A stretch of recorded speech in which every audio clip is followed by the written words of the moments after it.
The air in the John F. Kennedy International Airport terminal was thick with judgment, a toxic cocktail of stale coffee perfume and impatience. For Dr. Nia Williams, struggling with a tear-streaked 3-year-old and a weary 7-year-old, it felt like a personal indictment. Every sigh from the impeccably dressed couple across the gate area was a targeted missile of scorn. Their whispers were venom, their sneers an unspoken accusation that she, a black woman flying alone with her children, simply didn't belong. They saw a problem, a disruption to their perfect, orderly world. What they couldn't see, what was hidden behind her tired eyes and frayed patience, was a power they couldn't possibly comprehend. They had no idea they were about to mock the one woman who held their entire glittering future in the palm of her hand.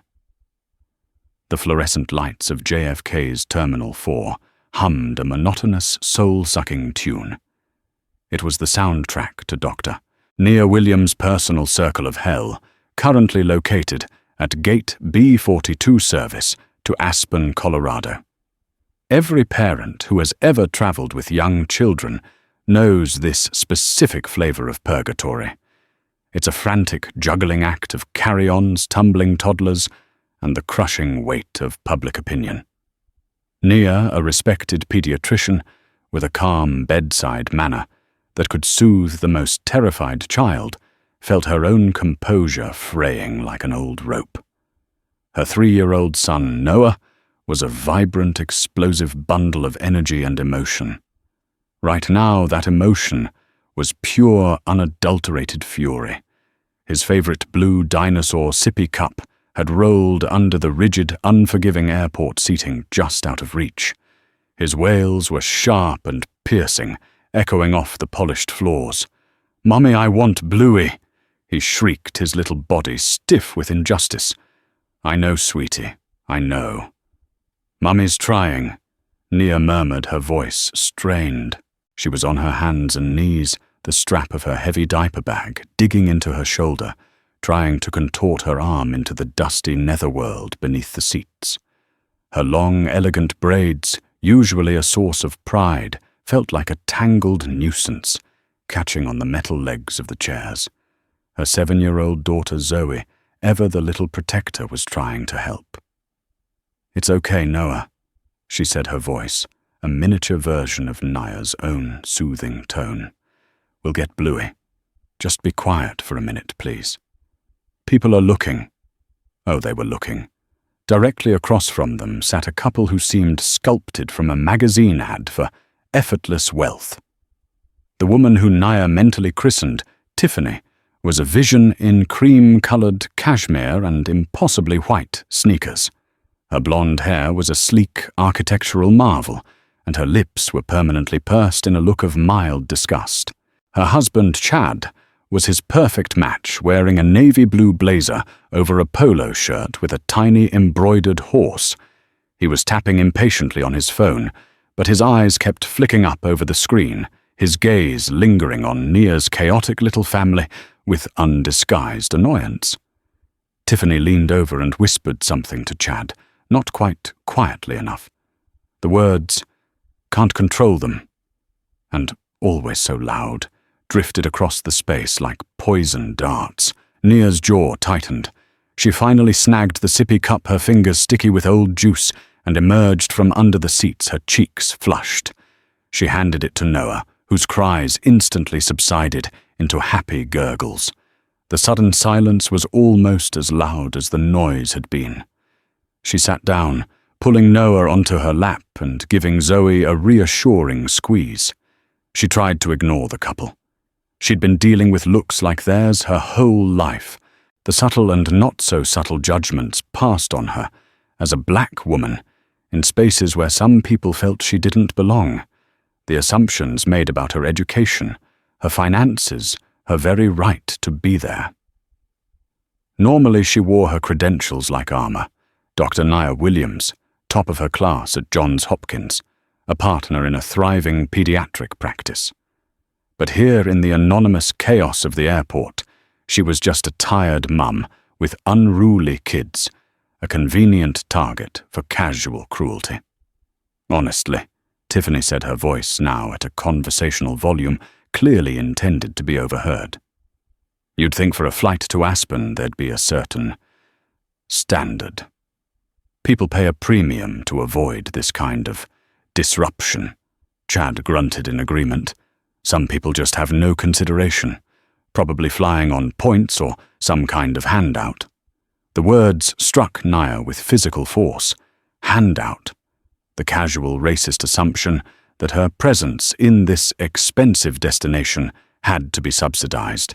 She thought of the 80-hour weeks she and her husband David had put in for years, the sleepless nights building their careers from nothing, the sacrifices, the student loans she had only just finished paying off. A hot, angry retort bubbled in her throat, but she swallowed it. What was the point arguing with people like this? Was like trying to teach physics to a rock. They wouldn't learn. They would just get louder. Instead, she focused on her children. She pulled a coloring book and a Ziploc bag of crayons from the diaper bag. Zoe, honey, why don't you and Noah draw a picture of the mountains we're going to see? Zoe, sensing her mother's tension, nodded bravely. Okay, Mommy. As the kids settled, Nia allowed herself to meet Tiffany's gaze for a brief, cold second. She didn't glare. She didn't scowl. She simply held her stare, her expression unreadable but firm. It was a silent, powerful declaration. I am here. I belong here, and your opinion of me is worth less than the dust under these seats. Tiffany, momentarily taken aback by the lack of a flustered reaction, was the first to look away, turning to her husband with a dismissive scoff. But the battle lines had been drawn. The tension in Gate B42 was no longer just about a delayed flight. It was a simmering pot of prejudice, and the heat was about to be turned up. Boarding was supposed to commence at 10:15 a.m. At 10:30, a crackled apologetic voice announced a 30-minute delay due to late arrival of the inbound aircraft. A collective groan rippled through the gate. For Nia, it was a death sentence. The delicate peace treaty brokered by the coloring book was already beginning to crumble. Noah, whose internal clock ran on a precise schedule of snacks and naps, was entering the danger zone. He began to squirm, his happy humming turning into a low, whining drone. I'm hungry, Mommy. I know, baby. We'll get a snack on the plane soon, Nia promised, digging into her bag for the emergency fruit snacks. Don't want those plain cookies, he declared, his voice rising. Across the way, Tiffany rolled her eyes so hard it looked painful. She leaned in toward Chad again, her voice a stage whisper that carried with perfect clarity. If you can't afford to buy your child a proper snack in the terminal, you can't afford to fly to Aspen. It's that simple. This time, the jab was too direct, too personal to ignore. The assumption that she couldn't afford a $10 bag of airport pretzels rather than the simple parental reality of trying to manage a picky toddler's appetite was insulting. Before Nia could respond, another passenger, an older woman with kind eyes and a grey bun, spoke up from a few seats down. Oh, for heaven's sake, leave the poor woman alone. Flying with little ones is hard enough without a running commentary. Tiffany shot the woman a look of pure venom. I'll thank you to mind your own business. My husband and I are paying for a first-class experience, and it begins at the gate. It doesn't include listening to screaming children for 2 hours. Well, you might want to invest in noise-cancelling headphones. Dearie, the woman retorted calmly before returning to her book, having planted her flag. The small act of solidarity was a balm on Nia's raw nerves, but it only seemed to embolden the Petersons. They now felt justified in their persecution. They had an audience. The delay stretched from 30 minutes to an hour. Noah, now both hungry and overtired, tipped over into a full-blown meltdown. He wasn't just crying. He was arching his back, his small face, red and blotchy, his legs kicking. It was the kind of tantrum that makes even the most seasoned parent want to melt into the floor. Nia picked him up, trying to rock him, to soothe him with hushed words. But he was beyond reason. She began to pace at the far end of the gate area, her back to the crowd, trying to create a small bubble of privacy. But there was no privacy to be had. Chad, seeing his chance to be the hero of his own petty narrative, stood up. He walked not to Nia, but to the gate agent, a harried-looking woman named Brenda. "Excuse me," he said, his voice loud and authoritative. "Several of us are growing concerned about this situation." He gestured vaguely in Nia's direction. "That child has been screaming for nearly an hour. It's a completely disruptive environment. Is there nothing you can do?" The gate agent looked from Chad's smug face to Nia's exhausted one. "So the mother is doing her best. It's a stressful situation for everyone." "Her best isn't good enough," Tiffany chimed in, having glided up to stand beside her husband. Perhaps she and her brood would be more comfortable waiting somewhere else, or on a different flight, a later one. Much later. The word brood hung in the air, ugly and dehumanizing. Nia stopped pacing. She turned her arms aching from the weight of her still sobbing son. Her eyes, which had been filled with weary patience, now held a spark of fire. She walked slowly, deliberately back towards the desk, Zoe trailing behind her, clutching her mother's jeans. She stopped a few feet from the Petersons. "Is there a problem?" she asked, her voice dangerously quiet. Chad puffed out his chest. "As a matter of fact, there is. We're all trying to have a peaceful journey, and your inability to control your children is infringing on that." "My son is 3 years old and overwhelmed," Nia stated, her voice level. "I am doing everything in my power to calm him. If my best efforts are infringing upon your peace, I can only imagine how fragile your peace must be." Tiffany let out a short, incredulous laugh. "Oh, I see. It's our fault for wanting a civilized environment. The entitlement is just breathtaking." She looked Nia up and down, her gaze lingering on Nia's simple jeans and comfortable sweater. "Some people just expect the world to cater to them, don't they?" The hypocrisy was so profound, it was almost dizzying. Here were two people, draped in luxury, complaining about a tired toddler, accusing her of entitlement. The racism, thinly veiled before, was now practically naked. The subtext was clear. You black women are not behaving according to the rules of our expensive white space. Nia adjusted Noah on her hip. She looked directly into Tiffany's cold blue eyes. "No," she said, her voice clear and cutting. "Some people simply expect basic human decency and a little bit of grace. Clearly I was mistaken to expect that from you." Before the Petersons could retort, the gate agent's microphone screeched to life again. But this time the announcement wasn't another delay. It was something far worse. "Ladies and gentlemen, your attention, please. We regret to inform you that Flight 1107 to Aspen has now been cancelled." A wave of groans and angry shouts erupted. For the Petersons, it was an inconvenience. For Nia Williams, stranded in JFK with 2 exhausted children, and her patience worn down to a single trembling thread, it was a catastrophe. And in that moment of shared disaster, the Petersons saw not a fellow traveler in distress, but an opportunity to deliver one final cruel blow. Chaos. Pure, unadulterated chaos erupted at Gate B42. The cancellation of Flight 1107 was a lit match on a puddle of gasoline. 100 different travel plans, ski vacations, and business meetings combusted into a cacophony of outrage. A line instantly formed at the service desk, a dragon's tail of angry passengers demanding answers, rebookings, and hotel vouchers. Nia stood frozen amidst the storm. Cancelled. The word echoed in her mind. Her husband, David, was already in Aspen, having flown out 2 days earlier for a series of critical meetings. She and the kids were supposed to be the joyful cavalry arriving to kick off a much-needed family vacation. Now she was stranded. The thought of navigating a hotel shuttle, a check-in, and an unfamiliar room with 2 exhausted children made her want to sit on the floor and cry alongside her son. Noah, sensing the shift in the atmosphere and his mother's despair, had finally quieted down his sobs, turning into hiccuping breaths against her shoulder.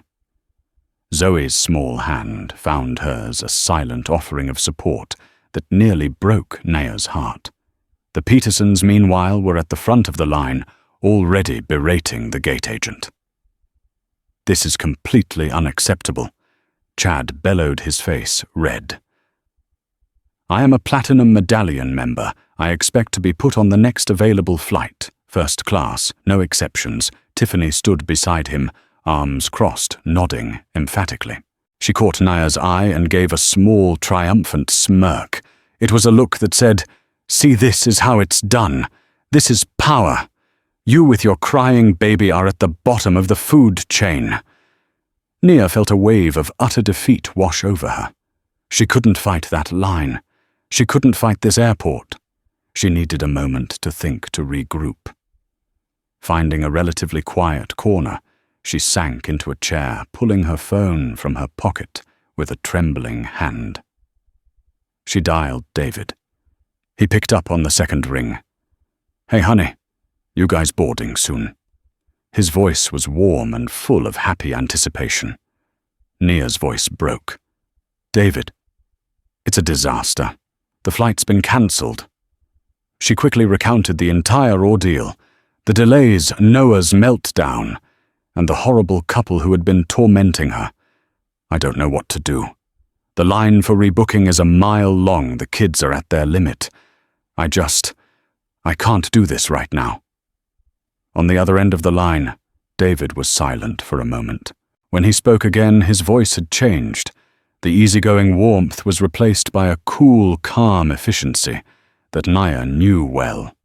It was the voice of David Williams, the tech CEO, the problem solver. "Okay. Stay right where you are, Naya. Don't get in any lines. Don't talk to anyone. Just find a seat and wait. I'm handling it. Give me 15 minutes. Handling it, David. What can you do from Aspen?" "Trust me," he said, his voice softening again for a moment. "Just trust me. I love you. I'll call you back." He hung up. Nia stared at her phone, a flicker of hope warring with her exhaustion. What could he possibly do, charter a flight that seemed impossibly extravagant and complicated on such short notice? Still, she trusted him. She gathered her children close, whispering promises of snacks and cartoons, and waited. Across the terminal, the Petersons were having less success. "What do you mean?" "The next flight with first-class seats is tomorrow afternoon," Tiffany shrieked, her voice grating. "We have dinner reservations at the Little Nell. Do you have any idea who we are?" The gate agent, Brenda, whose patience had been atomized hours ago, replied with robotic flatness.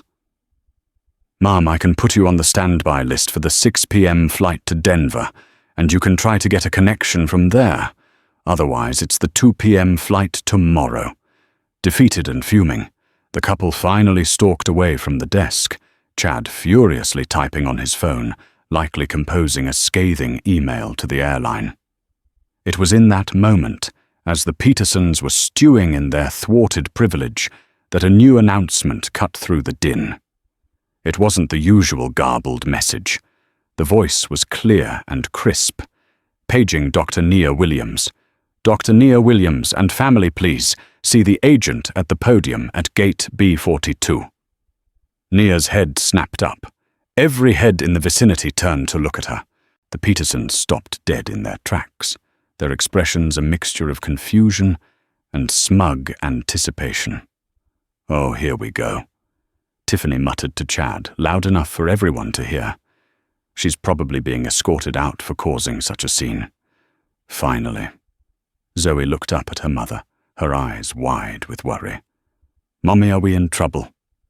No baby Nia said, her heart starting to pound.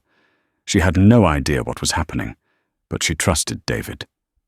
She stood up, squared her shoulders, and with Noah on one hip and Zoe holding her hand, she walked toward the podium, 100 pairs of eyes following her every step. This was either going to be a new level of humiliation or something else entirely. As Nia approached the service desk, a different agent, a man in a sharp suit, intercepted her before she reached the beleaguered Brenda. He had an earpiece and a calm, professional demeanor that set him apart from the frantic energy of the terminal. "Dr. Williams?" he asked, his voice low and respectful. "Yes," Nia answered, her stomach twisting with uncertainty. "My name is Robert. I'm with the JFK Signature Flight Support Team. Your husband, Mr. David Williams, has arranged alternative transportation for you and your family. If you'll please come with me." He didn't gesture towards another gate or the exit. He gestured toward a sterile, unmarked door next to the jet bridge entrance, one Nia had never paid any attention to before. Tiffany and Chad watched, mouths slightly agape. This wasn't the public shaming they had anticipated. Alternative transportation.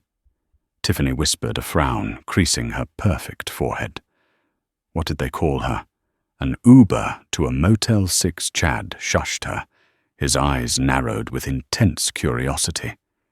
He, like everyone else, was captivated by the unfolding mystery. Robert held the door open for Nia. The moment she stepped through, the oppressive noise of the terminal vanished, replaced by a hushed quiet. They were in a clean private corridor. Robert led them to a small, unmarked elevator. "Where are we going?" Zoe asked, her voice a small echo in the quiet space. "We're going to meet Daddy's surprise, sweetie," Nia said, though she felt just as clueless as her daughter. The elevator descended one level and opened into a private lounge. It was a world away from the chaos upstairs. Plush armchairs, polished wood tables, and a complimentary spread of food and drinks awaited them. But they didn't stop there. Robert led them through a set of glass doors and out onto the tarmac. The sudden roar of a nearby taxiing 747 was immense. Noah buried his face in his mother's shoulder. Zoe gasped, her eyes as wide as saucers. They were standing on the vast grey expanse of the airfield, a place most travelers only ever see through a thick pane of plexiglass. In the distance, the commercial jets of Delta American and United looked like lumbering giants. But Robert wasn't leading them toward any of those. He was leading them toward a different aircraft parked in a secluded section of the tarmac. It was sleek, impossibly white, with two powerful engines mounted near a gracefully swept T-tail. It wasn't large by commercial standards, but it radiated an aura of pure, unadulterated power and luxury. Nia recognized the elegant, streamlined design from the business magazines David occasionally left on the coffee table. It was a Gulfstream GO-C50ER, one of the fastest, longest-range private jets in the world, a flying machine that cost more than the entire GDP of a small island nation. As they drew closer, a staircase descended from the fuselage, and standing at the top, silhouetted against the afternoon sun, was David. He was dressed in comfortable jeans and a grey pullover, but he looked more commanding than any man in a boardroom. He jogged down the stairs, a huge smile breaking across his face. He swept Noah out of Nia's arms and into a massive bear hug, then pulled Nia and Zoe in, enveloping all three of them. "Told you I'd handle it," he murmured into Nia's hair. Nia was speechless. She leaned her head against his chest, the relief so profound it felt like a physical weight lifting from her. They weren't just rescued, they were in a different reality. Back at the window of Gate B42, a small crowd had gathered, pointing and murmuring. At the very front of that crowd were Tiffany and Chad Peterson. They had watched Naya and her children disappear through the secret door, and their curiosity had compelled them to press their faces against the glass to see where she went. Now they were staring dumbfounded at the scene on the tarmac. Is that a private jet? Tiffany breathed, her voice filled with a dawning horror. That's not just any private jet. Chad said, his voice strained. He was a man who worked in finance. He knew his status symbols. That's a GS-50. That's a $65 million plane. The reality crashed down on them with the force of a physical blow. The tired-looking woman in the simple clothes, the woman they had mocked as poor, classless, and undeserving, was not just flying to Aspen. She was flying to Aspen in a style so far beyond their comprehension that it might as well have been a spaceship. Their platinum medallion status, their first-class tickets, their designer clothes, it was all a cheap costume, a pathetic pantomime of wealth compared to this. Tiffany's perfectly made-up face was a mask of disbelief and envy. But for Chad, the feeling was colder, sharper. It was fear. Because as he watched the man on the tarmac, the man who commanded such obscene wealth, embrace his family, a terrible, sickening feeling of recognition began to crawl up his spine. He had seen that man's face before. Not in person, but in the pages of the Wall Street Journal and Forbes. The innovative tech CEO, who had just sold his AI logistics company, Synth Algo, to the monolithic conglomerate Viridian Dynamics in a deal rumored to be in the 10-figure range. His name was David Williams, and Chad Peterson had a career-defining make-or-break meeting scheduled with the new acquisitions team at Viridian Dynamics next week. A meeting to pitch a massive investment fund. A meeting that now he realized with a gut-wrenching lurch was almost certainly overseen by the very man whose wife he had just spent the last 2 hours publicly humiliating. As David held his family, he could feel the tremors of Nia's ordeal running through her. He looked into her eyes, seeing the exhaustion and the lingering hurt. He kissed her forehead gently. "You okay?" he asked softly. She nodded, a watery smile touching her lips. "I am now." Just then, a commotion from the direction of the terminal caught their attention. 2 figures were hurrying across a restricted section of the tarmac, waving their arms. A ground crew member was jogging to intercept them, but Chad Peterson, his face a mask of desperate panic, pushed past him. "Mr. Williams! Mr. Williams!" He called out, his voice thin against the airfield noise. Tiffany trailed a few steps behind him, looking utterly lost. David's relaxed posture stiffened. He settled Noah on his hip and stood in front of Nia and Zoe, a protective shield. Robert, the man from Signature Support, stepped forward, speaking into his wrist communicator. "Security. We have a breach at Sierra 7. No, it's okay," Chad gasped, finally reaching them out of breath. "Please, Mr. Williams, I'm Chad Peterson, from Sterling Cooper Asset Management." David's face remained impassive, but his eyes were like chips of ice. "I know who you are, Mr. Peterson. You're 500 feet into a federally restricted area. You have about 10 seconds to explain why I shouldn't have you arrested." Chad flinched. He glanced desperately at Nia, who stood behind David, her expression unreadable. "It's a misunderstanding. A terrible misunderstanding. We saw you and just wanted to introduce ourselves properly. My wife, Tiffany." Tiffany offered a weak, trembling smile that didn't reach her eyes. "We're so terribly sorry for any confusion back in the terminal. The stress of travel, you know." David's gaze was unrelenting. He didn't look at Tiffany. He looked directly at Chad. "My wife told me all about the confusion, Mr. Peterson. She told me about your comments on her parenting. your opinions on her finances, your charming suggestion that she and her brood be moved to a later flight. Every word was a perfectly aimed shot. Chad's face, which had been flushed from running, was now turning a ghastly shade of pale. That was... He stammered, his usual bravado completely gone. We didn't realize. We had no idea who she was. And that's the problem, isn't it? David said, his voice dropping to a low, dangerous level. You thought you knew exactly who she was. You saw a black woman, alone with her kids, and you filled in all the blanks with your own ugly prejudices. You assumed she was poor. You assumed she was helpless. You assumed she was beneath you. He took a step closer, forcing Chad to take a step back.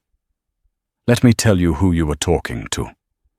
You were talking to Dr. Nia Williams, a woman who graduated summa cum laude from medical school, while I was sleeping on a friend's couch trying to code my first app. You were talking to the mother of my children, a woman who has more grace and integrity in her little finger than you and your wife have in your entire bodies. You weren't talking to some nameless, powerless person you could bully to make yourself feel important. You were talking to my entire world, and you made her feel small. Tiffany began to cry, not out of remorse, but out of sheer terror at the catastrophic turn of events. We're sorry, please. We're so sorry. David finally flicked his eyes toward her, a look of pure disdain on his face. You're sorry you got caught. He turned his attention back to Chad, who looked like he was about to collapse. You and I were supposed to have a meeting next week, weren't we? Your pitch for the Sterling Cooper Tech Fund. A $100 million seed investment from the new Viridian acquisitions budget. My budget. Chad's breath hitched. It was worse than he thought. It wasn't just a meeting with the team. It was a meeting with him. Mr. Williams, please. Chad begged, his voice cracking. My career. That deal is everything. It was a mistake. A stupid, horrible mistake. Don't let this affect our business. David let the silence hang in the air for a long, agonizing moment. The only sound was the distant whine of a jet engine and Tiffany's pathetic sniffling. Mr. Peterson, David said, finally, his voice cold and final. I have a very simple rule in business. I don't partner with people I can't trust. I don't invest in people who lack character. My family is my ultimate due diligence. You just gave me all the information I need. He gestured to Robert, who nodded grimly. Robert, please have airport security escort Mr. and Mrs. Peterson back to the terminal. I believe their flight has been cancelled. No! Chad cried out, a raw, desperate sound. Please don't do this. But it was over. 2 uniformed security officers were already approaching. They flanked the couple, their expressions firm. This way, Samam, one of them said. As they were led away, Chad looked back one last time, his face a portrait of utter ruin. He saw David Williams turn his back on him, gently guiding his wife and children up the stairs of the Gulf Stream.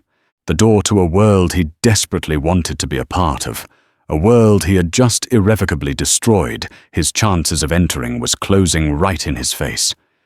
He and Tiffany were being frog-marched back to the common chaos they so despised, stripped of their power, their status, and their future. The heavy soundproof door of the Gulf Stream, G650ER, swung shut, sealing the Williams family inside a sanctuary of serene luxury. The chaos of the tarmac, the humiliation of the Petersons, the entire stressful ordeal, it all vanished, replaced by the hushed hum of the auxiliary power unit and the scent of soft, expensive leather. The cabin was a symphony in cream and polished walnut. 4 large, swiveling captain's chairs faced each other with a comfortable divan along one side. Zoe immediately ran to a window, pressing her face against the cool glass, while Noah, now calm and happy, wriggled out of David's arms to explore the plush carpeting. A flight attendant with a warm smile named Catherine appeared. "Welcome aboard, Dr. Williams, Mr. Williams. Can I get the children some apple juice and a warm cookie? We have chocolate chip fresh from the galley oven." Noah's eyes lit up. Plain cookies. He squealed, the day's earlier trauma completely forgotten. As the children were settled with their treats, Naya sank into one of the buttery soft leather chairs. The adrenaline that had been coursing through her veins for hours finally began to recede, leaving behind a profound exhaustion. David sat opposite her, his expression gentle. He reached across the table and took her hand. "I'm so sorry you had to go through that, Nia," he said, his voice low. Nia squeezed his hand, managing a small, tired smile. "You know the worst part." It wasn't just them. It was the feeling of being watched, judged, having to justify my very existence in a public space. I'm a doctor. I own a home. We've built this incredible life. And yet in that moment, all they saw was a stereotype. And for a minute, I let them make me feel like one. "That's their poison and not yours," David said fiercely. "What you did, staying calm, protecting our kids, standing up for yourself, with dignity, that strength. What I did out there on the tarmac, that was just cleaning up a mess." "It was more than that," she said, looking at him. "It was justice." She paused, a flicker of doubt in her eyes. Was it too much, his career? "Don't," David said, his voice firm. "Do not for 1 second feel guilty. Think about what he said, what he implied. That's not a momentary lapse in judgment. That's who he is at his core. Do you think a man who treats a stranger like that will treat his employees, his partners, or his clients with respect? Character is a non-negotiable asset in life and in business. He failed the test." End of story. The jet's powerful Rolls-Royce engines spooled up with a deep, satisfying roar. Within minutes they were taxiing, then accelerating down the runway, with a force that gently pressed them back into their seats. As the plane lifted into the air, banking gracefully over Queens, Naya looked down at the world shrinking below. She watched the sprawling, chaotic terminal of JFK recede, and with it the ugly memory of Gate B-42. Down below, the karma for Tiffany and Chad Peterson was just beginning its brutal, relentless descent. They were escorted back to the terminal in a humiliating silence, the security guards depositing them back into the general populace with a curt warning about trespassing in restricted zones. The little crowd of onlookers that had gathered at the window had dispersed, but the whispers and stares followed them. They were no longer the arbiters of class and status at the gate. They were the day's cautionary tale, the subjects of airport gossip. Chad's phone began to vibrate violently in his pocket. It was his boss, Jonathan Finch, the senior managing partner at Sterling Cooper. Chad's blood ran cold. He knew with dreadful certainty what this call was about. He stumbled over to a deserted corner, his hands shaking as he answered. "Jonathan. Don't you, Jonathan me, you idiot," Finch's voice exploded through the phone, so loud Tiffany could hear it from 10 feet away. "I just got off the phone with David Williams, Chief of Staff. He told me an interesting little story about an incident at JFK. A story that ends with Williams personally cancelling our pitch and blacklisting Sterling Cooper from any future dealings with Viridian Dynamics. Blacklisted Chad, Jonathan, I can explain. Can you explain how you managed to vaporize the single biggest potential deal in this firm's history? Because you couldn't resist bullying some random woman at an airport, a woman who just so happens to be married to the billionaire you were supposed to be courting? I didn't know. How could I have known? Chad pleaded, his voice pathetic. That's the point, you moron, Finch roared. It shouldn't matter. Decency isn't something you turn on and off for important people. It's who you're supposed to be. You are a walking liability, Chad. A PR nightmare. Clean out your desk. You're done. I'll have HR send you the paperwork." The line went dead. Chad stood there, the phone still pressed to his ear, his face the color of ash. He had been fired. Not just fired, but disgraced in a way that would follow him throughout the financial industry. David Williams was a titan. His word was gospel. No reputable firm would touch Chad now. He lowered the phone and looked at his wife. Tiffany, who had been listening with growing dread, finally understood the full scope of the catastrophe. Her face, already streaked with tears, crumpled completely. "What did he say?" she whispered. "I'm fired," Chad said the words hollow. "It's over." Everything. The foundation of their carefully constructed life. The first-class tickets, the dinner reservations at the Little Nell, the Upper East Side apartment, the designer clothes, it was all financed by the career he had just incinerated on the altar of his own arrogance. They were stranded at JFK, not just for the night, but in their lives. The future they had been so certain of had been cancelled with no option for rebooking. The world they had built on a bedrock of judgment and scorn for others had just been demolished by the quiet, dignified woman they had so casually tried to break. The Williams family's vacation in Aspen was idyllic. The crisp mountain air felt cleaner, the sun brighter. The ugly incident at the airport faded, replaced by the joy of watching Noah and Zoe learn to ski, of cozy evenings by a roaring fire, and of reconnecting as a family. Yet the experience left its mark. One evening, as the kids slept soundly, Nia and David sat on the balcony of their chalet, wrapped in warm blankets, looking at the star-dusted sky.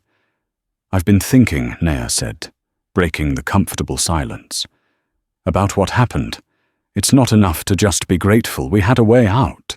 So many people in that terminal, so many people every day face that kind of prejudice, and they don't have a G6050 waiting on the tarmac." David nodded, listening intently. "Your company has a charitable foundation," she continued. "We've always funded tech scholarships, STEM programs, which is great. But I want to do something more. I want to start a new initiative, a fund that provides direct support and grants to single mothers and women of color facing systemic barriers. Help with legal fees, childcare, career development. A way to give them the resources to fight back against the Chads and Tiffany's of the world." David's face broke into a proud smile. "The doctor, Nia Williams Foundation for Grace and Strength," he said, testing the name. "I love it. Consider it done.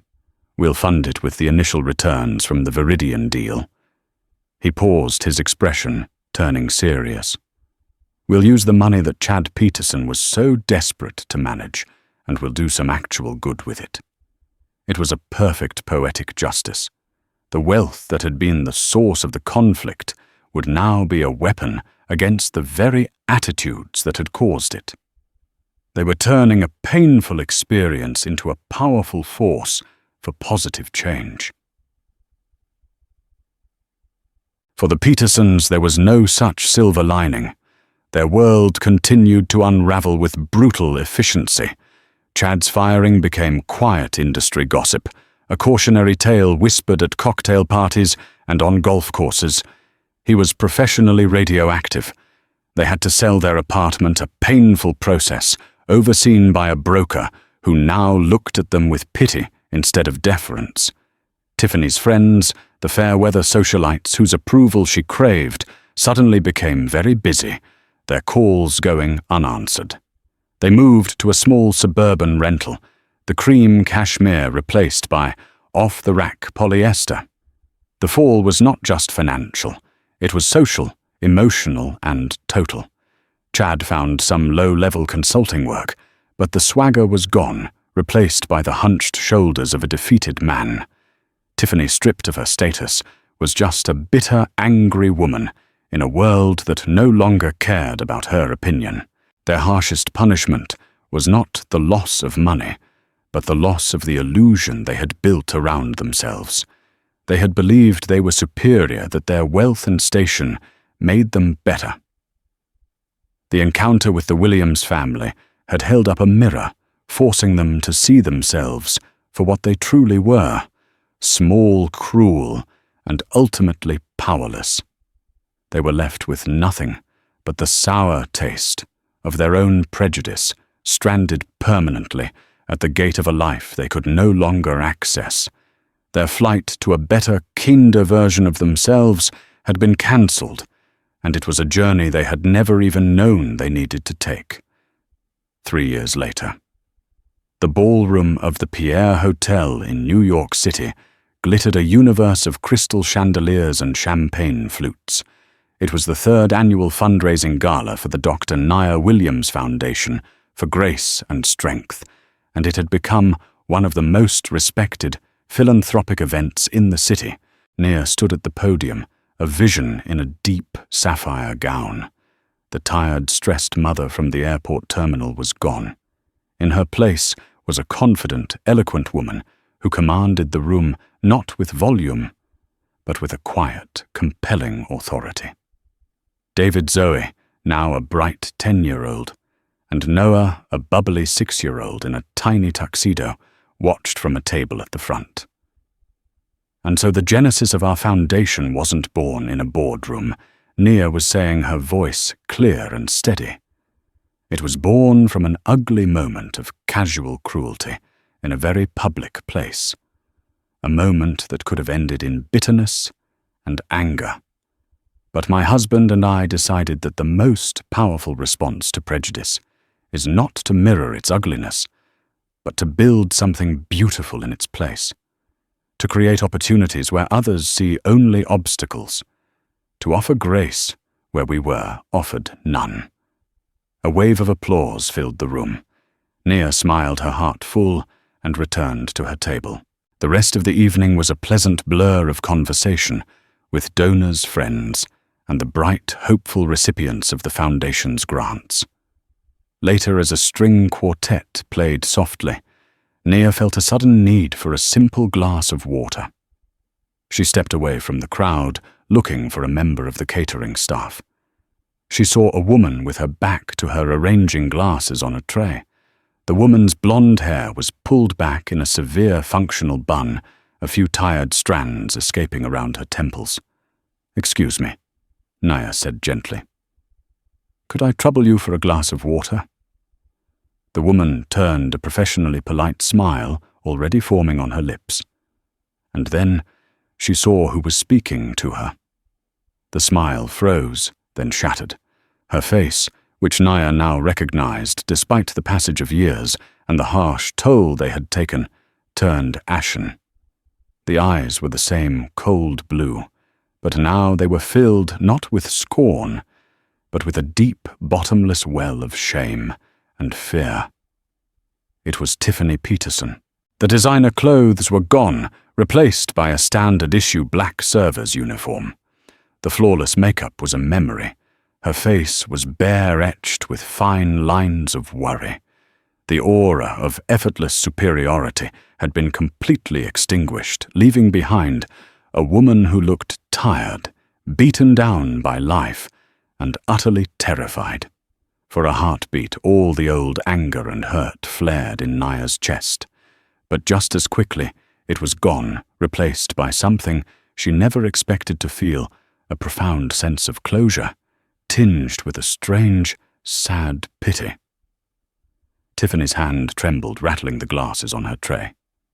Dr. Williams," she stammered, her voice barely a whisper. She looked like a cornered animal, desperate for an escape that didn't exist. She couldn't meet Nia's eyes. "It's all right," Nia said, her voice soft. She had 1,000 things she could have said, 1,000 cutting remarks or triumphant declarations, but standing there looking at the broken woman before her, she felt none of it. The battle had been won years ago. This was just the epilogue. I am so sorry, Tiffany whispered, her gaze fixed on the floor. For that day, at the airport, I have no excuse. I'm just sorry. The apology wasn't manipulative or self-serving. It was the raw, humbled confession of someone who had lost everything and finally understood why. Nia nodded slowly, accepting the words not because she needed them, but because Tiffany clearly needed to say them. I appreciate that, Nia said simply. I hope you and your husband are well. A short, bitter laugh escaped Tiffany's lips. There is no husband, not anymore. Chad. He never recovered. We lost everything. He blamed me. I blamed him. It turns out our marriage was built on the same hollow foundation as everything else. She finally looked up, her eyes swimming with unshed tears. You built this. From that day, you built something that helps people. She gestured vaguely at the glittering ballroom. I just broke things, and now I serve drinks to the people who are fixing the world. The raw honesty of it silenced Nia. There was nothing more to say. No victory to claim. Nia simply reached out and placed a hand gently on Tiffany's arm for a moment. I hope you find your peace, Tiffany.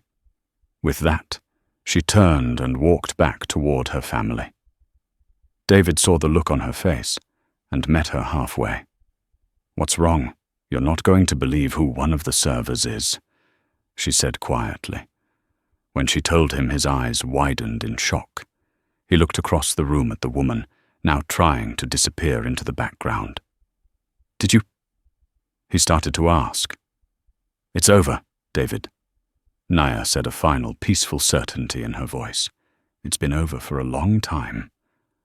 She looked at her children, laughing at something Noah had said. She looked at the vibrant, hopeful room full of people her foundation was helping. She had her justice, but what she had discovered tonight was something far more valuable.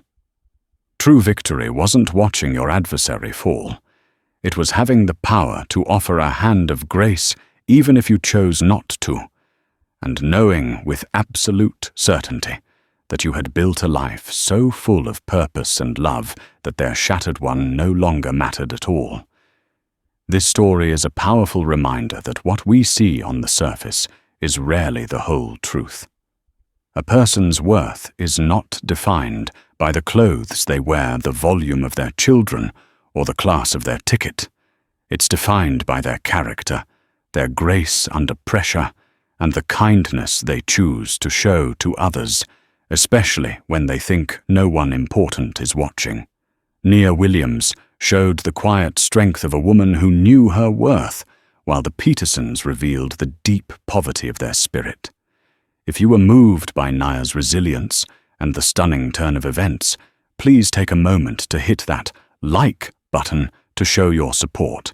Share this video with someone who needs to hear a story of justice and empowerment. And most importantly, subscribe to the channel and ring the bell for more real-life stories that expose the truth, challenge our perceptions, and prove that sometimes karma doesn't just knock, it lands in a private jet. Thank you for listening.